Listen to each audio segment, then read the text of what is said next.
intro. Great.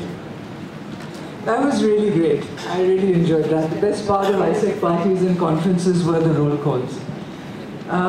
So let me just start from where Didi left off and really where a lot of questions came. Excuse me, I'm too old for these roll calls. Last night at the party, I don't know how many of you were there, but a lot of young, and I say young because everyone reminds me how old I am.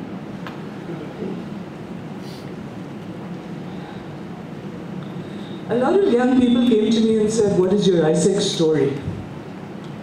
And I was very inspired listening to Didi's story. So I'll share with you my AIESEC story. And it started in January of 1981.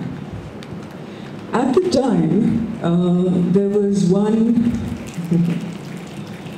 AIESEC chapter of AIESEC in India, and that was in Delhi University, actually in Delhi IIT.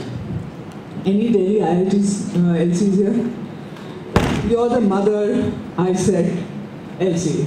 So big round of applause for that. But before that, there had been two AIESECs in India. So AIESEC had been set up once before and it had died, and it had been set up a second time and died. And so the National Committee of Denmark had decided, shall I just stand here because then you can see me better?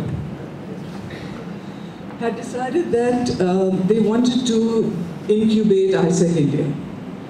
And so Delhi IIT had started off Arjun Bhagat, and then he reached out to Jagi Bakshi, etc., that group. And they reached out into Sydenham College in Bombay, where I was studying, to a classmate of mine called Narsi, and I don't know where he is still.